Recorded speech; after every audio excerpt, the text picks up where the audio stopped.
Bismillahirrahmanirrahim. Assalamualaikum warahmatullahi wabarakatuh. Alhamdulillah nahmaduhu ta'ala wa nasta'inuhu wa nastaghfiruh wa na'udzu billahi min shururi anfusina wa min sayyiati a'malina. May yahdihillahu fala mudilla lahu wa may yudlilhu fala hadiya lahu. Wa asyhadu an la ilaha illallah wahdahu la syarika lahu وأشهد أن محمدا عبده ورسوله صلى الله عليه وعلى آله وأصحابه ومن تبعهم بإحسان وسلم تسليما مزيدا أما بعد. Insyaallah taala kita lanjutkan pembahasan kita dari kitab Bulughul Maram. Al-Hafidz Ibnu Hajar rahimahullah taala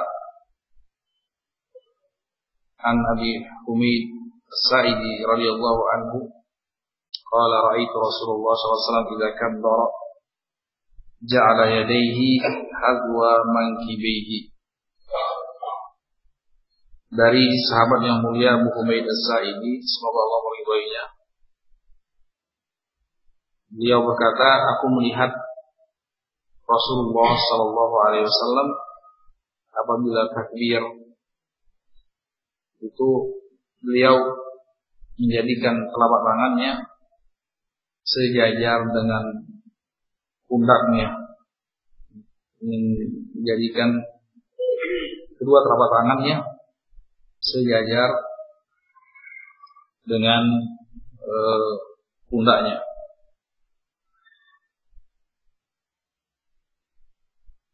Wa idza raka'a amkana yadayhi min rukbatayhi.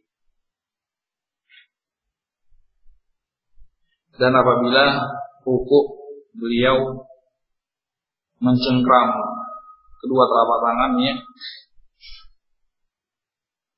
di atas lututnya. Jadi bukan cuma nempel, tapi amkana, memegang dengan erat.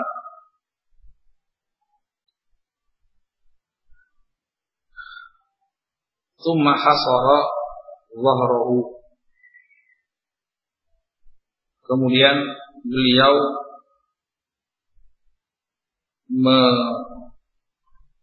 memancangkan, meluruskan dengan mantap punggungnya,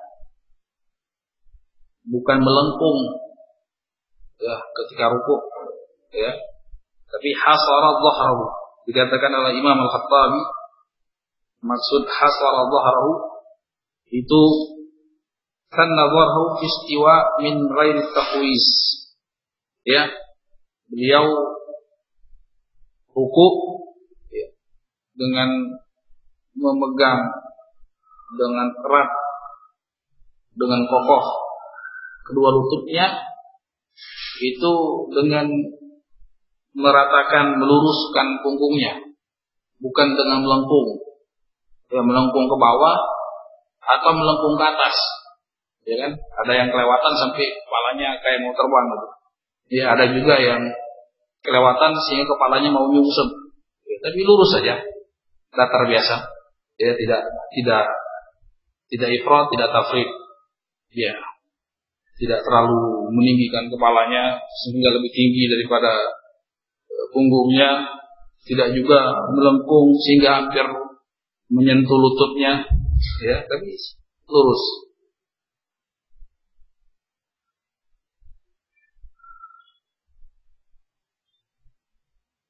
فَإِذَا رَفَعَ رَأْسَهُ اسْتَوَى حَتَّى يَعُودَ كُلُّ فَقَارٍ مَكَانَهُ. Dan tatkala bangkit dari rukuk, beliau istawa, artinya bangkitnya sempurna ya, sampai kembali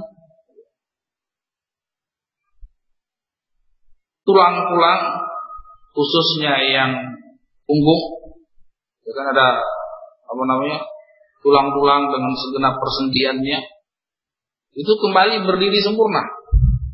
Ya.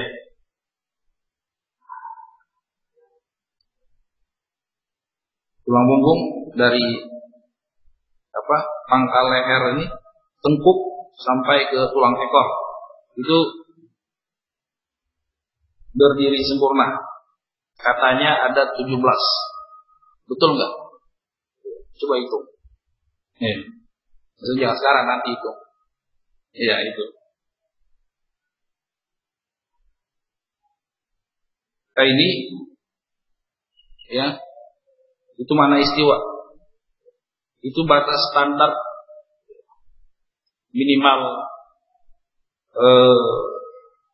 tumakninah plus bacaan Rabbana walakal hamd. Karena kalau sekedar bacaan Rabbana walakal hamd, banyak sekali kita lihat kaum muslimin atau muslimah itu baca Rabbana walakal hamd itu pas lagi pertengahan sudah Rabbana walakal hamd. Iya kan? Bangkit dari ruku, belum berdiri sempurna sudah baru berapa derajat? Iya, baru 45 derajat sudah baca Rabbana walakal hamd. Sehingga belum sempurna tegak sudah sujud. Wah, ini yang pembahasan kita pada pekan yang lalu, itu yang dikategorikan sholatnya tidak sah karena tidak tumakninah. Tumakninah salah satu rukun daripada rukun-rukun sholat. Apabila tidak ditunaikan, maka tidak sahlah sholatnya. Ya nggak tahu apa yang ingin dikejar dengan sholat yang begitu cepat. Padahal sholat itu ridhaul muslim, ya, bisa dikategorikan hal yang bisa membuat sehatnya ruh.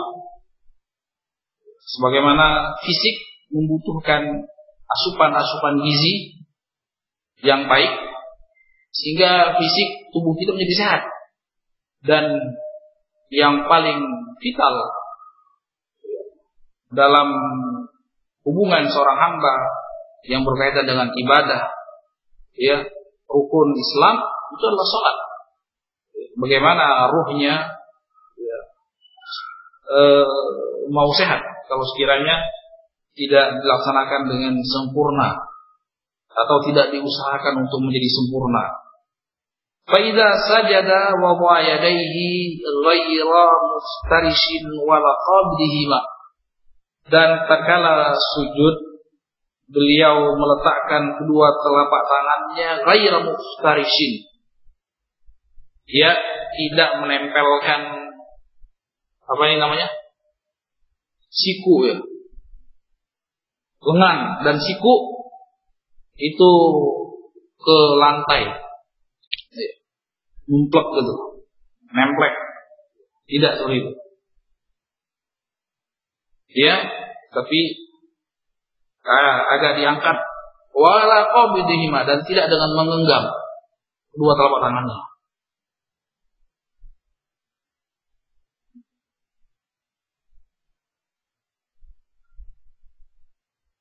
Faida wastaqbala bi atrafi asabi'i rijlaihi al-qiblah, dan menghadapkan ujung-ujung jari kaki ke kiblat ketika sujud. Demikian juga jari tangan ke kiblat, kaki dan jari tangan menghadap kiblat.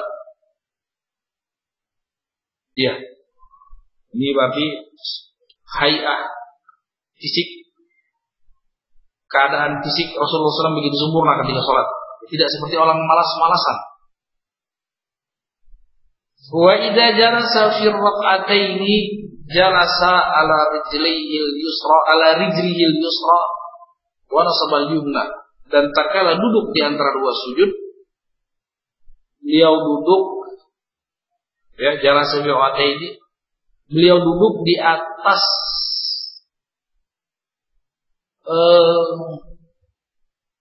telapak kaki atau punggung kaki itu yang sebelah kiri, dan yang kanan dipancangkan seperti umumnya kaum muslimin. Wa idza jalasa fi rakatil akhirah qaddama rijlahu al-yusra wa nasaba al-ukhra wa qa'ada 'ala maq'adatihi. Ya. Dan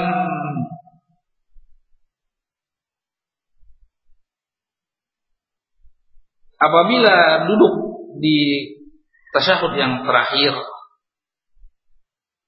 itu beliau memancangkan memancangkan yang kanan, nasabal ukhra, yang lain, maksudnya yang kanan yang lain itu, kemudian memasukkan kaki kirinya seperti duduk seperti biasa kaum muslimin di negeri kita, karena mazhab Syafi'i seperti ini, sesuai dengan hadis ini. Wa qa'ada 'ala maq'adatihi, dan duduk di duduk di lantai, ya kan? Duduk sebelah lantai, daerah sekitar tulang ekor tempat duduk. Ikhwan fillah wa akhwati fillah rahimanallahu wa iyyakum, yang kita bisa ambil pelajaran daripada hadis ini, yang pertama, wajibnya takbiratul ihram dengan lafal Allahu Akbar. Allahu Akbar. Ya. Ini Allahu Akbar. Jangan Allahu Akbar. Apa artinya kalau Allahu Akbar? Pernah dengar kan? Itu dia ragu, apakah betul Allah Maha Besar? Allahu Akbar. Ya, parah artinya. Ragu. Tidak sadar ucapannya ucapan kufur.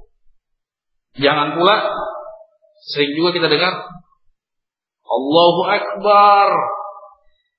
Pernah dengar kan? Itu juga tidak kalah kufurnya. Allah laksana gendang.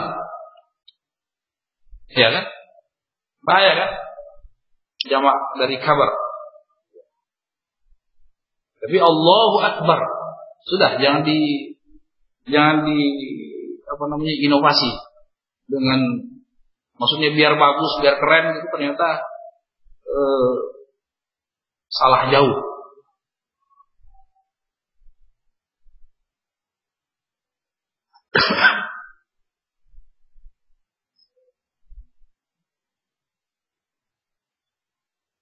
Dan dengan kesepakatan jumhur ulama tidak sah sholat tanpa takbiratul ihram. Makanya ketika menurut pendapat jumhur ulama, ketika kita mendapati imam yang sedang ruku, kita telat masbuk, imam sedang ruku, itu disebut oleh ulama ada dua alternatif. Kalau mau langsung sekali takbir, itu niatnya takbiratul ihram, Allahu Akbar. Ya, niatnya takbiratul ihram, jangan takbiratul ruku. Itu yang pertama. Ini kondisinya kalau sekiranya rukunya baru, ya, artinya masih bisa dapat. Jangan sampai baru mau takbir sudah imamnya bangkit dari ruku. Tapi kalau ya semua yang kedua, kalau sekiranya masih memungkinkan untuk mendapati ruku lega, itu bisa dua takbir. Ya, takbir yang pertama takbiratul ihram, takbir yang kedua takbirul intiqal, ya perpindahan dari posisi berdiri ke posisi ruku, takbirnya ruku. Iya. Dan dua-duanya tidak mengapa. Ya, artinya tidak harus dia takbir dua kali. Ya, kenapa demikian? Karena yang pertama tidak ada nas yang mengharuskan takbir dua kali dalam keadaan seperti itu. Ya, kalau ada, ya, pasti sudah ada secara terperinci, secara khusus pasti sudah ada keterangannya. Tapi tidak ada, yang ada cuma dalil-dalil yang umum. Itu yang pertama. Yang kedua, argumennya, kalau sekiranya Al-Fatihah itu adalah rukun, termasuk rukun yang terbesar di dalam sholat saja bisa gugur dengan kondisi mendapati imam yang sedang ruku, apalagi takbiratul intiqal yang sifatnya cuma wajib, tidak sampai rukun. Ya, ini harus dimengerti.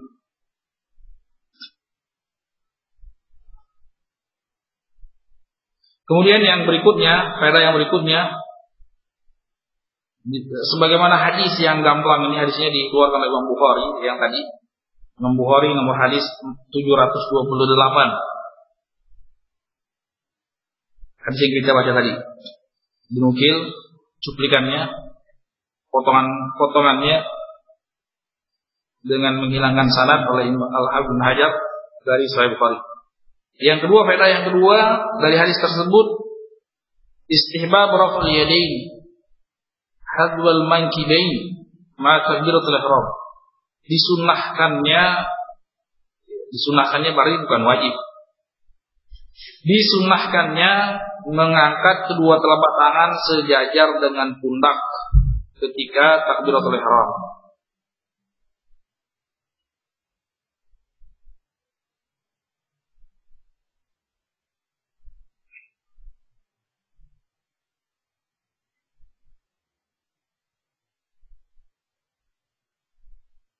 Disebutkan oleh ulama, awal mengangkat itu ketika takbir, permulaan takbir Allahu Akbar.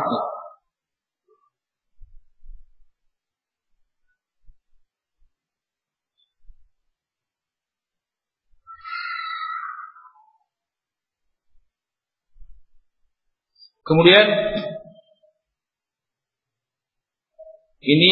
hadis yang mutawatir. Ada faedah disebutkan Al-Hafidz Ibnu Hajar tentang disyariatkannya mengangkat kedua telapak tangan ketika takbiratul ihram. Ini hadis yang mutawatir, diriwayatkan oleh 50-an sahabat. Di antaranya Khulafaur Rasyidin yang 4, tambah 6 lagi yang mubasysyirina bil jannah. Kemudian faedah yang berikutnya,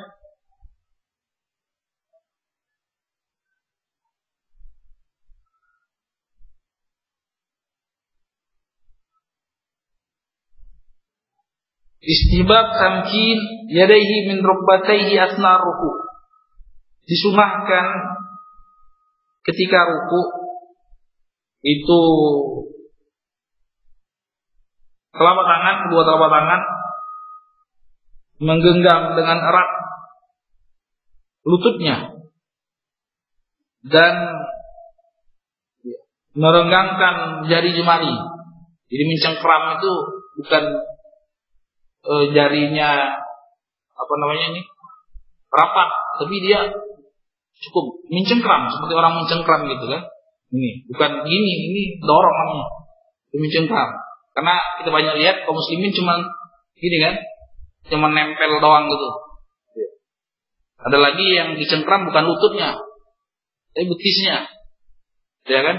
Tapi yang di sunnah yang gamblang ini lututnya dicengkram dengan kuat dan merenggangkan jari jemari. Hadis ini juga mutawatir. Hadis mutawatir itu hadis yang diriwayatkan oleh banyak sahabat, banyak jalan, bukan 1-2 sahabat, tapi banyak jalan, banyak sahabat yang hampir mustahil dikatakan salah, karena bisa saja dalam periwayatan hadis salah, bisa saja, banyak beberapa kasus seperti, tapi kesalahan tersebut pasti diketahui. Tidak mungkin sampai sekarang tidak diketahui, mustahil. Karena ada hadis yang berbunyi la tajtami'u ummati 'ala dhalalah, tidak mungkin umatku berkumpul di dalam satu kesalahan. Pasti ada apa? Ada la tazalu ta'ifatun min ummatil haqq. Pasti ada kebenaran. Ya. Mungkin sebagian tempat, sebagian waktu jelas nampak kebenaran tersebut, sebagian waktu agak tersembunyi. Sebagian tempat agak tersembunyi. Iya.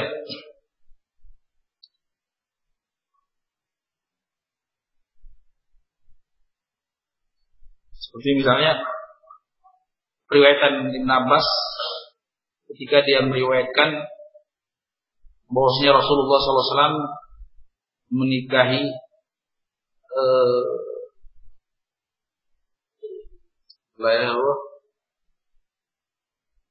Ummu Habibah atau lupa saya, salah seorang istrinya dalam keadaan ihram. Hadisnya di Sahih Bukhari, Sahih Muslim. Tapi semua ulama itu salah. Yang benar beliau menikahi Ummu Habibah atau Ummu Salamah, saya lupa. Itu dalam keadaan halal. Ya, dalam keadaan halal, dalam keadaan tidak sedang ihram. Ya. Ada beberapa dalil, beberapa banyak, tidak bukan sekarang tempatnya, menunjukkan kenapa salah. Riwayat-riwayat yang lain, yang jelas ada riwayat-riwayat yang lain lebih kuat menunjukkan bahwasanya Rasulullah SAW menikahi dalam keadaan ihram. Apalagi ternyata ada hadis yang jelas yang melarang orang yang sedang ihram akad nikah. Tidak boleh menikahi, tidak boleh menikahkan. Ya. Tahu kan artinya menikahi? Tahu artinya menikahkan? Menikahkan itu jadi wali. Kita jadi wali. Kalau menikahi ya kita menikah sendiri. Ya itu tidak boleh. Kemudian disunahkannya ketika orang ruku itu menunduk, ya, membungkuk, tapi punggungnya itu lurus, rata dengan kepalanya. Tidak mengangkat kepalanya lebih tinggi daripada punggungnya, tidak juga menukik sehingga begitu rendah, lebih rendah daripada punggungnya. Sejajar. Ar-ras bi izai adh-dhahr. Sejajar kepala dengan punggung.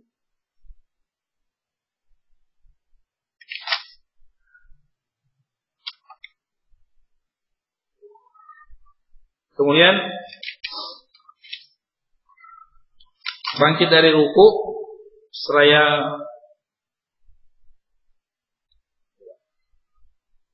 mengangkat kedua telapak tangan sejajar dengan pundak lagi.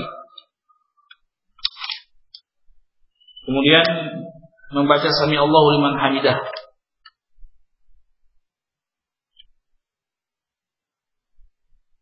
Ya.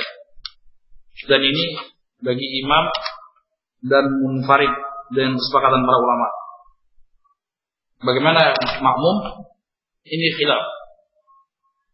Ada perselisihan pendapat di antara ulama apakah makmum juga baca Sami Allahu liman hamidah atau cuma baca Rabbana walakal hamd. Ya. Yang dirajihkan oleh Syekh Al-Albani rahimahullah dan sebagian pendapat ulama salaf itu baca juga Sami Allahu liman hamidah. Keumuman hadis Inna majal imam sama bihi. Hukum asalnya imam itu untuk diikuti. Untuk diikuti kecuali ada hadis-hadis yang jelas dan gamblang untuk berbeda antara imam dengan makmum. Iya. Adapun hadis yang fa idza qala imam, apabila imam membaca Sami Allahu liman hamidah faqulu rabbana lakal hamdu, maka ucaplah rabbana lakal hamdu. Hadis itu tidak begitu gamblang mengatakan bahwasanya tidak membaca Sami Allahu liman hamidah. Itu sama dengan hadis yang mengatakan wa idza qala imam waladhdallin faqulu amin. Apabila imam mengucapkan waladhdallin maka ucapkanlah amin. Maka itu juga tidak menunjukkan imam makmum tidak membaca waladhdallin. Ya, makmum juga menurut pendapat yang lebih kuat ya. Imam makmum juga membaca waladhdallin. waladhdallin, dan baca amin. Gitu.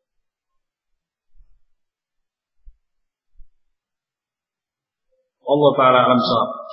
Kemudian sudah ada nih dengar azan tadi. Jadi mungkin kita coba sampai sini. Wabillahi taufiq. Wa sallallahu ala nabiyyina Muhammad wa ala alihi wa sahbihi wasallam. Walhamdulillahi rabbil alamin. Subhanakallahumma wa bihamdika asyhadu an la ilaha illa anta astaghfiruka wa atubu ilaik. Wassalamu alaikum warahmatullahi wabarakatuh.